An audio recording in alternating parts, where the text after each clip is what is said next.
Bonjour et bienvenue sur cette vidéo. Ici votre bien-aimé pasteur Célestin Zouga. Frères et sœurs, mes chers amis, nous poursuivons toujours notre série de messages sur « Laissez-moi vous témoigner de la grandeur de Dieu ». Et le titre de notre exhortation d'aujourd'hui est « Attention à la nostalgie du passé ».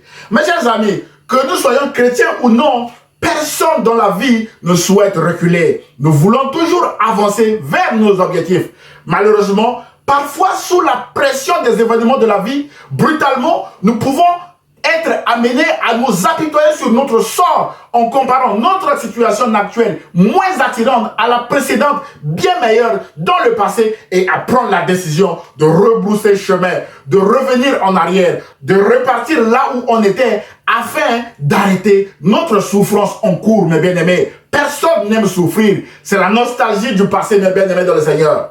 Mes chers amis, attention à la nostalgie du passé parce que cette nostalgie vient toujours dans des moments difficiles où nous sommes souvent sous pression et accablés par l'ennemi afin de nous pousser à prendre rapidement et hâtivement une mauvaise décision, mes bien-aimés. En plus, cette nostalgie cache souvent nos réelles souffrances dans le passé. Premier exemple, mes bien-aimés, qui me concerne moi-même. Pendant que j'étais à l'école biblique à Montréal, un jour, sous la pression de mes difficultés, j'étais allé voir le directeur du deuxième cycle pour l'informer de ma décision de quitter l'école biblique pour rentrer à Paris. Parce que, mes bien-aimés dans le Seigneur, j'en avais assez. Il m'avait répondu, tout simplement, Célestin, c'est Dieu qui t'a amené ici pour apprendre sa parole afin d'aller partager aux autres ce que tu auras appris ici. Si tu abandonnes, tu rendras compte toi-même au Seigneur. Waouh! Sur ces mots d'encouragement, mes bien-aimés dans le Seigneur, je suis resté et terminé mon second cycle de théologie. Aujourd'hui, l'école biblique est derrière moi et je puis vous encourager aussi à ne pas abandonner, mes bien-aimés dans le Seigneur.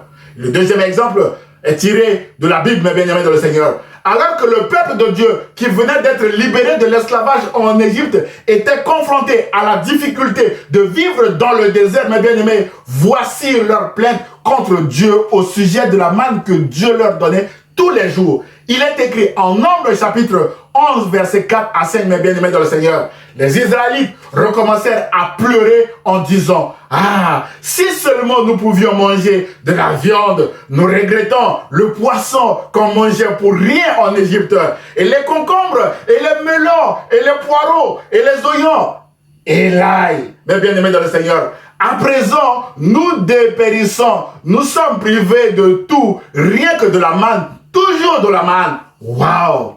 Frères et sœurs, mes chers amis, 2 chapitres plus loin, le peuple va s'appuyer sur le rapport alarmiste des 10 espions apeurés pour prendre la mauvaise décision de retourner en Égypte.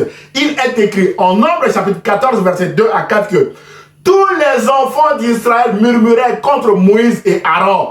Verset 3. Pourquoi l'Éternel nous fait-il aller dans ce pays? Ne vaut-il pas mieux pour nous retourner en Égypte?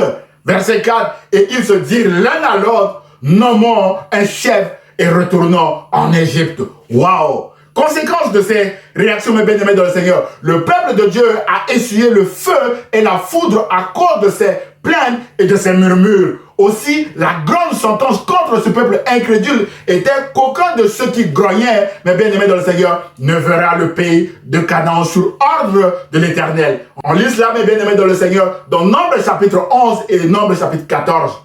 Mon frère, ma soeur, ne laissons pas la nostalgie du passé nous détruire. Ne laissons pas la nostalgie du passé nous pousser à l'abandon. Ne laissons pas la nostalgie du passé nous pousser à prendre une mauvaise décision de retourner en arrière, mes bien-aimés dans le Seigneur. Dieu est fidèle et ne nous abandonnera jamais. Mes chers amis, pour nous encourager à ne pas regarder derrière nous, Jésus a dit en Luc chapitre 17, verset 32 que souvenez-vous de la femme de Lot. Alors, qu'est-ce qui était arrivé à la femme de Lot, mes bien-aimés dans le Seigneur?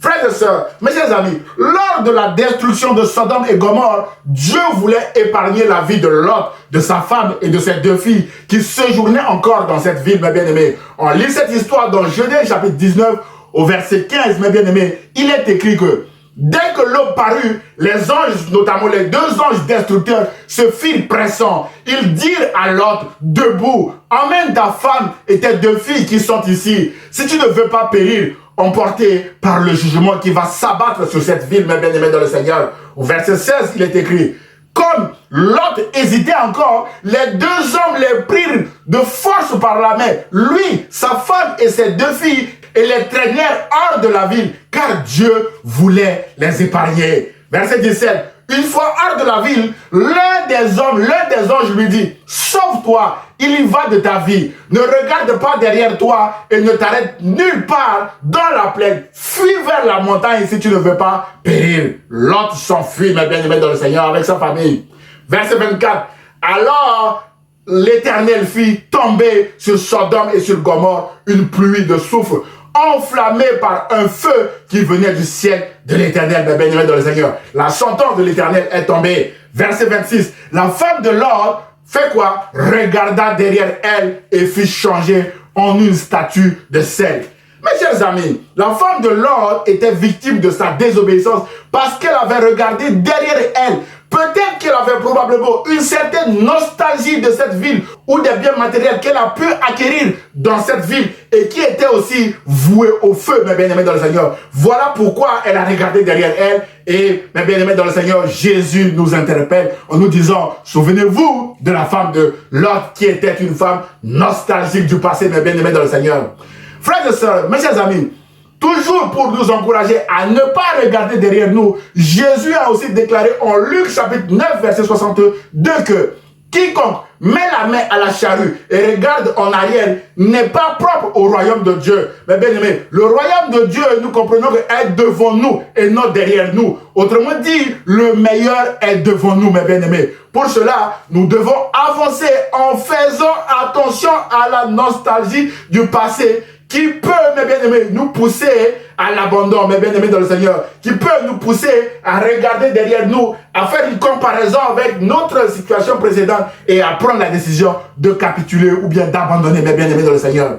Frères et sœurs, mes chers amis, sur le passé, voici la position de l'apôtre Paul, mes bien-aimés dans le Seigneur, en Philippiens, chapitre 3, verset 13 à 14. Il est écrit ceci, mes bien-aimés, je fais une seule chose, pas deux, dit l'apôtre Paul. Une seule chose, oublions ce qui est derrière moi et tendons toute mon énergie vers ce qui est devant moi. Mais bien aimé dans le Seigneur, je poursuis ma course vers le but pour remporter le prix attaché à l'appel que Dieu nous a adressé du haut du ciel dans l'union avec Jésus-Christ. Mais bien aimé dans le Seigneur, si l'apôtre Paul tenait compte de son lourd passé persécuteur de l'Église, il n'aurait pu rien faire pour le royaume de Dieu, parce que cet homme avait été précédemment dangereux, mes bien-aimés dans le Seigneur, pour l'Église. Alors, fort de cette expérience, l'apôtre Paul dira aux Corinthiens que si quelqu'un est en Christ, il est une nouvelle créature. Les choses anciennes sont passées, voici toutes choses sont devenues nouvelles. D'après 2 Corinthiens chapitre 5 verset 17. Mes chers amis, notre passé peut être destructeur ou un frein pour notre ministère si nous y portons beaucoup d'attention au lieu d'avoir les yeux fixés devant nous, vers Jésus, mes bien-aimés dans le Seigneur. Ne laissons pas notre passé nous détruire.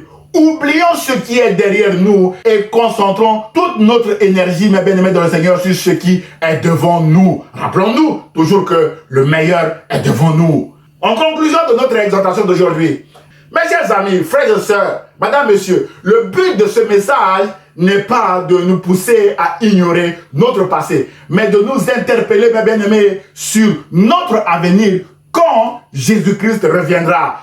C'est un événement certain, mes bien-aimés dans le Seigneur, car Jésus ne ment pas. Jésus a dit qu'il reviendra nous chercher, afin que là où il est, que nous y soyons également, mes bien-aimés dans le Seigneur. Ainsi, faisons attention à la nostalgie du passé qui peut être un frein pour notre marche avec Jésus. Sur le passé, mes bien-aimés dans le Seigneur, l'ancien président Nelson Mandela Madiba, qui après 27 années d'emprisonnement, dans des conditions difficiles, libéré et élu président de la République d'Afrique du Sud, a dit ceci sur le passé. Je cite, « Le passé est une riche ressource sur laquelle nous pouvons puiser pour prendre des décisions pour l'avenir, mes bien-aimés. Mais il ne dicte pas nos choix. Nous devrions regarder en arrière et sélectionner ce qui est bon et laisser derrière nous ce qui est mauvais. » Fin de citation. Alors, mes bien-aimés dans le Seigneur, quelle meilleure décision pour l'avenir le passé peut-il nous aider à prendre? Mon frère et ma soeur, la seule meilleure décision que le passé peut nous aider à prendre est de nous préparer pour le retour imminent de Jésus. Car Jésus-Christ reviendra, mes bien-aimés dans le Seigneur. Et Jésus a dit que ce qui arriva du temps de Lot arrivera pareillement. Les hommes mangeaient, buvaient, achetaient, vendaient, plantaient et bâtissaient, mes bien-aimés dans le Seigneur. Mais le jour où Lot sortit de Sodome, nous l'avons vu, une pluie de feu et de soufre tomba du ciel et les fit tous périr. Au verset 30, il est écrit ceci. Il en sera de même le jour où le Fils de l'homme paraîtra. Mes bien-aimés, en ce jour-là, que celui qui sera sur le toit et qui aura ses effets dans la maison ne descende pas pour les prendre. Et que celui qui sera sur les champs ne retourne pas non plus en arrière, mes bien-aimés dans le Seigneur. Et au verset 32, Jésus dit, souvenez-vous de la femme de Lot, mes bien-aimés dans le Seigneur. Mes chers amis, nous avons vu qu'à cause de sa désobéissance, la femme de Lot était devenue une statue de sel. Qu'en sera-t-il pour vous et moi, mes bien-aimés dans le Seigneur? Alors, souvenons-nous de la femme de Lot, comme Jésus nous le recommande, mes bien-aimés dans le Seigneur, et prenons la bonne décision de marcher avec Jésus afin d'être prêts le jour de son avènement, mes bien-aimés dans le Seigneur. Dieu vous aime et l'Église protestante évangélique Philadelphie, par ma voix, vous aime aussi en vous disant attention à la nostalgie du passé, mes bien-aimés dans le Seigneur. J'ose espérer que cette exhortation vous a fait du bien, mes bien-aimés dans le Seigneur. Alors, aimez-la, commentez-la et partagez-la à vos proches, mes bien-aimés dans le Seigneur. Que Dieu vous bénisse. À très bientôt, mes chers amis. Au revoir.